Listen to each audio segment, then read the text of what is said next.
Hello मेरे प्यारे साथियों, आज की वीडियो में हम बात करेंगे बिहार डीएलएड 2026 का जो एग्ज़ाम है उसके लिए हम लोग प्रीवियस ईयर क्वेश्चन सेट देखने वाले हैं, जिसमें देखेंगे जीके जीएस का सेट आज देखेंगे। तो 20 नंबर का क्वेश्चन पूछता है हर साल। इसमें चलिए 20 क्वेश्चन का हम सेट लगाते हैं। ये पिछले साल पूछा गया क्वेश्चन है 2024 का, ठीक है। तो चलिए स्टार्ट करते हैं अपने वीडियो को। कह रहा है, हल्के और तेज चलने वाले कैरावल जहाज को किसने बनाया था? तो हल्के और कैरावल तेज चलने वाले जहाज को किसने बनाया था? पुर्तगालियों ने। किसने बनाया था? पुर्तगालियों ने। इसका आंसर क्या हो जाएगा? ए हो जाएगा। क्या हो जाएगा? ए हो जाएगा। चलिए नेक्स्ट क्वेश्चन हम लोग देखते हैं। कह रहा है, वाणिज्यिक अनाज की खेती में निम्नलिखित में से कौन सी फसल उगाई जाती है? नेक्स्ट क्वेश्चन में क्या कर रहा है? वाणिज्यिक अनाज की खेती में निम्नलिखित में से कौन सी फसल उगाई जाती है? तो गेहूँ, मक्का। इसका आंसर क्या हो जाएगा? गेहूँ, मक्का। ये दोनों ऑप्शन हो जाएगा, इसलिए आंसर क्या होगा? सी होगा। आंसर क्या होगा? सी होगा। ठीक है। कारण निम्नलिखित में से कौन सी फसल गोल्डन फाइबर के रूप में जानी जाती है? गोल्डन फाइबर के रूप में कौन सी फसल जानी जाती है? तो गोल्डन फाइबर के रूप में किसको जाना जाएगा? जूट को। किसको जाना जाता है? जूट को जाना जाता है। किसको जाना जाता है? जूट को जाना जाता है। ठीक है।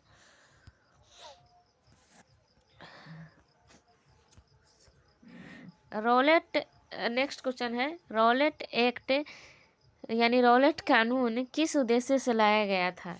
तो इसका 4 ऑप्शन है। शिक्षण संस्थाओं में प्रवेश के लिए, क्रांतिकारी गतिविधियों पे अंकुश लगाने के लिए। तो यही इसका क्या हो जाएगा? आंसर हो जाएगा। क्रांतिकारी गतिविधियों पर क्या? अंकुश लगाने के लिए। क्या हो जाएगा? क्रांतिकारी गतिविधियों पे अंकुश लगाने के लिए। ठीक है। यही इसका आंसर बी नंबर हो जाएगा। ठीक है। क्वेश्चन क्या था? और रॉलेट कानून को किस उद्देश्य से लिया गया? ये बहुत इंपॉर्टेंट क्वेश्चन है, पूछा जा सकता है, इसलिए इसको ध्यान में रखिएगा। तो क्रांतिकारी गतिविधियों पर क्या? अंकुश लगाने के लिए। ठीक है। नेक्स्ट क्वेश्चन हम लोग देखते हैं, वही इसका ही ऑप्शन है। करा चार्ल्स डिकेंस द्वारा क्या कर रहा है? चार्ल्स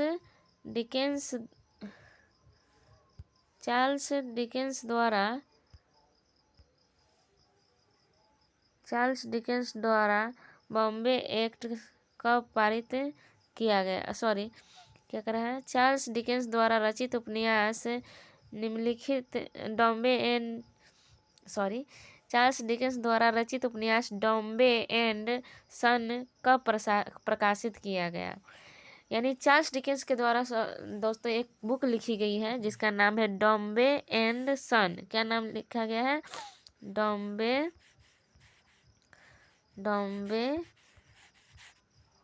एंड सन लिखा गया है। ठीक है।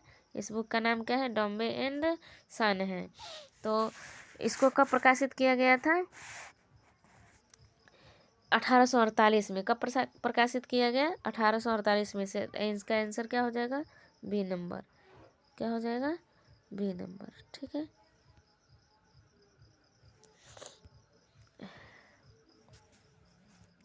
नेक्स्ट क्वेश्चन हम लोग देखते हैं। करा सांभर झील कहाँ स्थित है? ये भी क्वेश्चन बहुत इंपॉर्टेंट है, 2025 में भी ये क्वेश्चन पूछा गया है। तो सांभर झील जो है राजस्थान में स्थित है। कहाँ स्थित है? राजस्थान में। कहाँ स्थित है? राजस्थान में। सांभर झील कहाँ स्थित है? राजस्थान में। लेकिन यहीं पे पूछ दे कि कांवर झील कहाँ स्थित है? कौन सा झील? सॉरी, कांवर झील। कांवर झील कहाँ स्थित है? तो ये वाला कहाँ होगा? बस कुछ नहीं, अपना बिहार में। बिहार डीएलएड का एग्ज़ाम दे रहे हैं तो इससे याद रखिएगा कि बिहार में जो है कांवर झील स्थित है। बिहार के बेगूसराय जिला में। कौन सा जिला में? बिहार के बेगूसराय जिला में कांवर झील स्थित है। बेगूसराय जिला में कांवर झील स्थित है। चलिए नेक्स्ट क्वेश्चन हम लोग देखते हैं। तो इसका आंसर क्या हो जाएगा? डी हो जाएगा। ठीक है, राजस्थान में। क्या हो जाएगा? राजस्थान में हो जाएगा। ठीक है, राजस्थान में होगा। कह रहा है एटलस मानचित्र किस प्रकार के मापक पर खींचे गए होते हैं? कह रहा अनंत होता है या अनंत नहीं होगा, छोटा नहीं होगा, बहुत बड़ा भी नहीं होगा। आंसर क्या होगा? बहुत छोटा होता है। किसी भी मतलब चीज़ को एटलस पर क्या बहुत छोटा ही रूप में दिखाया जाता है। पूरा दुनिया को एक कागज में समेट दिया जाता है ना, तो वो छोटा ही होगा। कह रहा विकास की स्थिति के आधार पर संसाधनों को कितने भाग में बांटा गया है? मतलब कितने रूप में वर्गीकृत किया जा सकता है? नेक्स्ट क्वेश्चन ये वाला है कि विकास की स्थिति के आधार पर संसाधन को डैश के रूप में वर्गीकृत किया जा सकता है। तो इसका आंसर क्या होगा? संभावित भी हो जाएगा, विकसित स्टॉक भी हो जाएगा, आरक्षित भी हो जाएगा, ये सभी हो जाएगा। यानी इनमें से सभी आंसर हो जाएगा। तो डी नंबर आंसर होगा। ठीक है, नेक्स्ट क्वेश्चन देखते हैं। कहा झारखंड में कोडरमा निम्नलिखित खनिज में से किसका एक प्रमुख उत्पादक है? तो झारखंड में जो है ज़्यादातर क्या मिलता है बताइए तो? 79 नंबर का सी हो जाएगा। क्या हो जाएगा? सी होगा। लौह अयस्क होगा। क्या होगा? लौह अयस्क होगा। ठीक है, कह रहा बाघ परियोजना की शुरुआत कब हुई? नेक्स्ट क्वेश्चन है कि बाघ परियोजना की शुरुआत कब हुई? तो 1973 में हुआ था बाघ परियोजना की शुरुआत। सॉरी, देख रहे हैं इसका 79 का आंसर बी होगा। क्या होगा? बी होगा, अभ्रक होगा। सॉरी 79 का आंसर क्या होगा? बी होगा। एक मिनट, पेंसिल सेलेक्ट करने दो, ऐसे टिक भी लगा हुआ है वहाँ ना। चलिए, बाघ परियोजना का शुरुआत कब हुआ था? 1973 में। ठीक है, अब नेक्स्ट क्वेश्चन देखेंगे। भारत में कोयले का सर्वप्रमुख उत्पादक राज्य कौन सा है? तो कोयला के सर्वप्रमुख उत्पादक राज्य कौन सा होगा? झारखंड हो जाएगा। क्या हो जाएगा? झारखंड हो जाएगा। ठीक है, पारादीप पतन किस राज्य में स्थित है? ठीक है, नेक्स्ट क्वेश्चन क्या है? पारादीप पतन किस राज्य में स्थित है? तो इसका हो जाएगा उड़ीसा। क्या हो जाएगा? उड़ीसा हो जाएगा। इसका आंसर क्या होगा? उड़ीसा हो जाएगा। ठीक है, फिर नेक्स्ट क्वेश्चन है, अगर मानचित्र में नीले रंग द्वारा किस भाग को दिखाया जाता है? तो नीले रंग के द्वारा किस भाग को दिखाया जाता है? जल को। किसको दिखाया जाता है मानचित्र में? जल को। ठीक है, सी हो जाएगा इसका। अच्छा, कोई अगर पूछे कि नीला ग्रह क्या है तो जल बोलिएगा। जल ग्रह है नहीं ना। नीला ग्रह क्या हो जाएगा? पृथ्वी हो जाएगा। क्या हो जाएगा? पृथ्वी। नीला ग्रह के नाम से किसको बोलते हैं? पृथ्वी। क्यों बोलते हैं? क्योंकि पृथ्वी पर लगभग 70% भाग पर जल ही जल है। ठीक है, अपने सभी नागरिकों को, नेक्स्ट क्वेश्चन देख रहे हैं हम लोग, अपने सभी नागरिकों को समान मताधिकार प्रदान करने वाला पहला देश कौन सा था? समान मताधिकार प्रदान करने वाला पहला देश कौन सा था? तो ये हो जाएगा आपका न्यूजीलैंड शायद। हाँ, कंफर्म है। हाँ, न्यूजीलैंड ही होगा। कौन सा होगा? न्यूजीलैंड।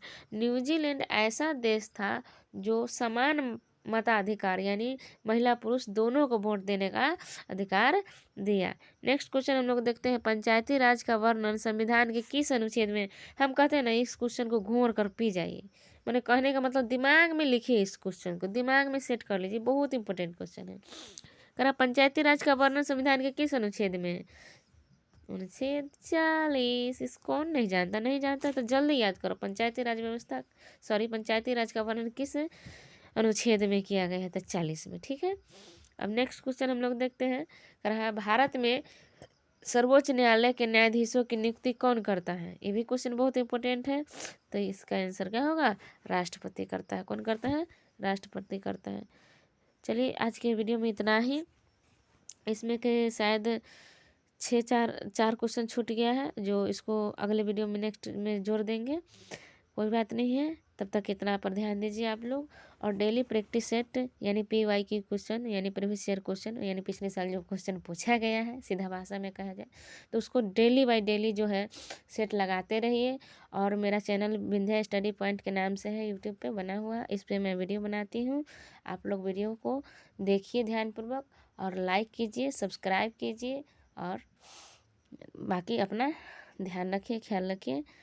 थैंक यू, धन्यवाद, बहुत ही अच्छा। चलिए इतना ही, आज की वीडियो में इतना ही।